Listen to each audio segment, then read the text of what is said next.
हजरात, आपको बताना चाहूँगा कि इजराइल, जो ताज़ा रिपोर्ट है, इजराइल का इस 2 साल में नुकसान $67 बिलियन का नुकसान हुआ है, जिसमें इजराइल ने हथियार खर्च किए, हथियारों पर पैसा खर्च किया, इजराइल के अंदर जो मिसाइलें गिरी उसका नुकसान, इजराइल ने जो अपनी सेना पर डबल खर्चा किया, उन तमाम चीज़ों का लेखा जोखा है $67 billion, $67 billion.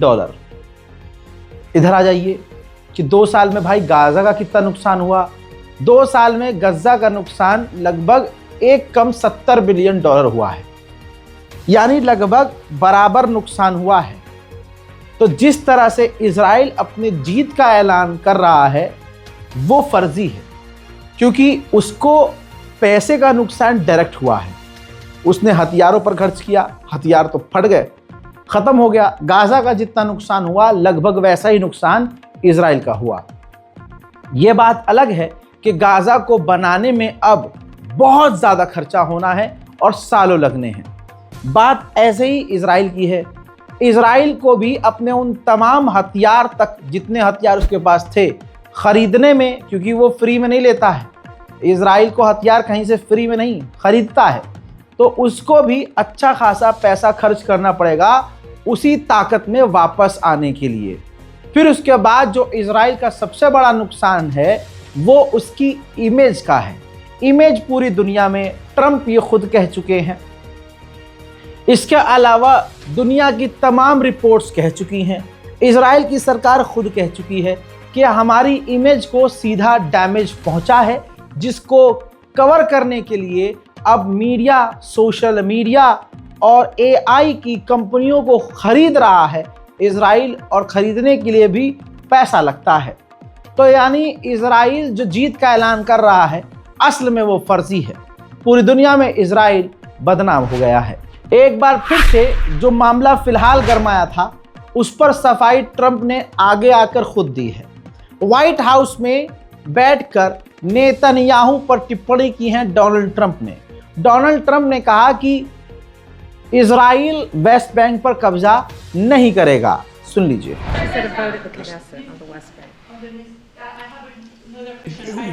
The West Bank is, don't worry about the West Bank.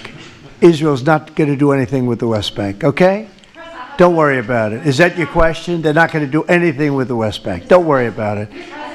Israel's doing very well. They're not going to do anything with it. Yeah, please go ahead. वहीं भारत के अंदर जो ये लोग कह रहे हैं और कह रहे थे कि बाइकॉट से कुछ नहीं होता, कई एग्जाम्पल मैं आपको दे चुका हूं। बर्तानिया में, सिर्फ बर्तानिया का अपडेट दे रहा हूं, बर्तानिया में पिज्जा हट ने अपने 68 जो आउटलेट हैं, 68 दुकानें जो हैं पिज्जा हट ने बंद कर दी हैं और 1200 लोग बेरोजगार हो गए। पिज्जा हट में जो 1200 लोग काम करते थे, पिज्जा हट ने निकाल दिए हैं। बात करें भारत की, तो आज जो हम कल तक कहते थे, आज मोदी सरकार, मोदी योगी खुद कह रहे हैं कि हमें अपनी देश की चीज़ों को खरीदना चाहिए, स्वदेशियों को छोड़ना चाहिए। डायरेक्ट अमेरिका का तो नाम नहीं ले सकते वो लोग, हम तो ले रहे हैं।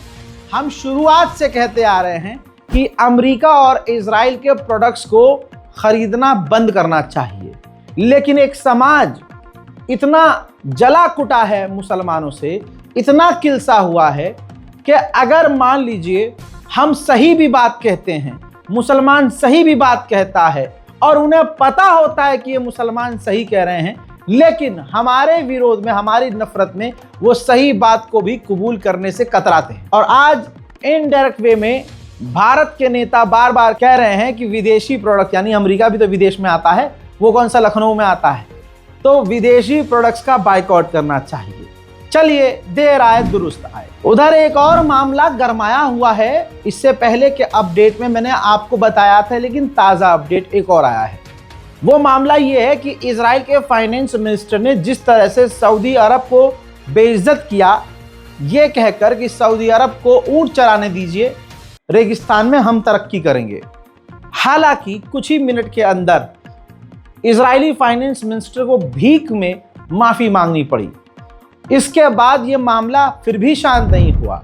अब इजराइल के जो पूर्व प्रधानमंत्री हैं उन्होंने फाइनेंस मिनिस्टर की उस खबर को रीट्वीट किया और सऊदी अरब से कहा कि ये जो फाइनेंस मिनिस्टर ऑफ इजराइल है इसकी बात पर ध्यान मत दीजिएगा, क्योंकि ये इजराइल को रिप्रेजेंट नहीं करता है।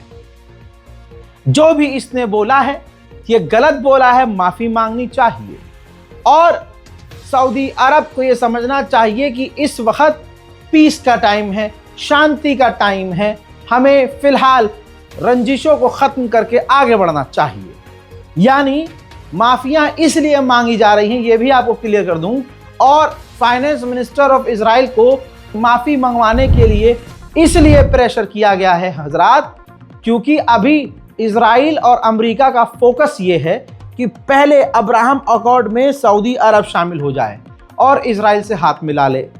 और ऐसे मौके पर जब फाइनेंस मिनिस्टर ऑफ इजराइल या कोई भी सऊदी अरब को नीचा दिखाएगा तो ये डील नहीं होगी, और इज्जत पर बात जब मोहम्मद बिन सलमान के आ जाएगी, भले ही वो मन से चाह रहे हो कि इजराइल से दोस्ती हो जाए, लेकिन जब सऊदी अरब की इज्जत पे बात आ जाएगी तो ये डील नहीं होगी। ये सारा खेल यही है हजरात। इजराइल पता नहीं पूरे साल कितने जश्न मनाता है। उसमें फिर से एक खबर आई कि यूएई के अंदर इजराइल ने फ्रीडम डे मनाया है, आज़ादी का दिन। पता नहीं ये ससुर गुलाम कब थे और आज़ाद कैसे हो गए, पता नहीं क्या सर पैर की बात होगा। लेकिन यूएई यूएई अरब के मुसलमानों की हकीकत देखिए कि स्टेज पर यूएई का एक नागरिक है यूएई के अंदर ही, और एक महिला है इजरायली, वो नज़र आ रहा है विदेशी है, इजरायली है, वो इजराइल का नेशनल एंथम गा रही है। और साथ में यूएई का भी जो बंदा है जो यूएई को रिप्रेजेंट कर रहा है, वो अरब भी इजराइल का नेशनल एंथम गा रहे हैं। यानी यूएई और इजराइल एक है।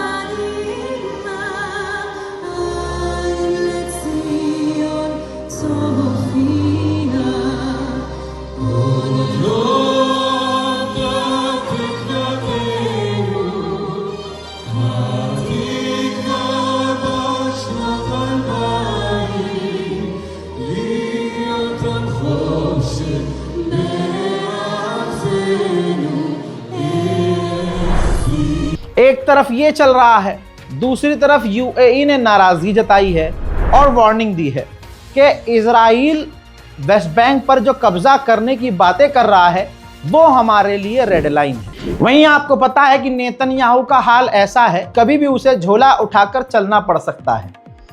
तो अमेरिका के राष्ट्रपति ने आईसीजे के कोर्ट से भी कह दिया है, इंटरनेशनल कोर्ट ऑफ जस्टिस और आईसीसी तक को धमका दिया है।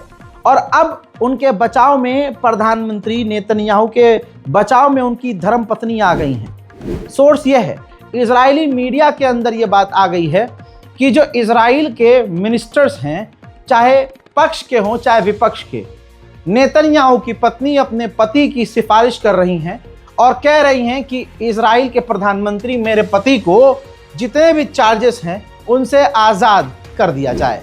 वहीं आपको आईसीजे का कल का बयान याद है जो मैंने आपको बताया था। इंटरनेशनल कोर्ट ऑफ जस्टिस ने कहा कि जिन लोगों को और यूएन के साथ काम करने वाले कार्यकर्ताओं को इजराइल ने कत्ल किया गाजा में, और सफाई में ये बोला था कि ये जो यूएन के कार्यकर्ता थे ये हमास के साथ काम कर रहे थे, इसका हम आपको सबूत देंगे। और अभी तक इजराइल ने सबूत नहीं दिया है। इजराइल ने ये साबित नहीं किया है कि उसने जेनोसाइड नहीं किया है। तो आईसीजे ने जो नंगा किया इजराइल को, उस पर अमेरिका सामने आ गया। जब इजराइल चारों तरफ से फंसता है तो अमेरिका अपने नाजायज औलाद की तरह इजराइल को बचाता है। ये रहा बयान। डिपार्टमेंट ऑफ स्टेट यानी अमेरिका ने officially international court of justice का बयान खारिज किया है और कहा कि ये सरासर गलत है, ऐसा नहीं है, ये इजराइल के खिलाफ बयान है। और आईसीजे ने जो कहा है कि फिलिस्तीनियों को इजराइल अब्यूज कर रहा है, इसमें कोई सच्चाई नहीं है। गाजा के अंदर अगर इजराइल ने जेनोसाइड नहीं किया, तबाही नहीं मचाई, तो लीजिए ये तस्वीर फिर क्या है। ये गाजा का स्कूल था, बच्चे पढ़ा करते थे, इसके अंदर आतंकवादी नहीं थे, लेकिन गाजा के स्कूल तक को तबाह कर दिया। अब जो फिलहाल मैं आपको तस्वीरें दिखा रहा हूं आजकल, ये वो तमाम तस्वीरें हैं जो 2 साल से सामने नहीं आई थी। तबाही हो रही थी, लेकिन यहाँ की तस्वीर रिकॉर्ड को ही नहीं कर पा रहा था। तो ये स्कूल का हाल देख लीजिए जो इजराइल ने किया है गाजा के अंदर। लंदन की यूनिवर्सिटी के अंदर एक इजराइल का पूर्व सैनिक as a teacher London university में जाता है और प्रोपेगेंडा इजराइल का चलाता है। अब यही चलेगा पूरी दुनिया में, क्योंकि इतना गंद मचाया है कि अब इनको वेश बदल कर, अपनी आईडी छुपाकर, अपनी पहचान छुपाकर इजराइल की तारीफ करनी पड़ेगी। तो ये इजराइल का पूर्व सैनिक है जो एक ऐसा रूप धारण करता है कि ऑफिशियली वो जाता है लंदन यूनिवर्सिटी में और इजराइल पर भाषण दे रहा था, इजराइल के पक्ष में। तो यूनिवर्सिटी ऑफ लंदन में मौजूद लोगों ने उस इजरायली सैनिक का और जो अभी जो वो बन के आया है अध्यापक, उसका खुलकर विरोध किया। देखिए,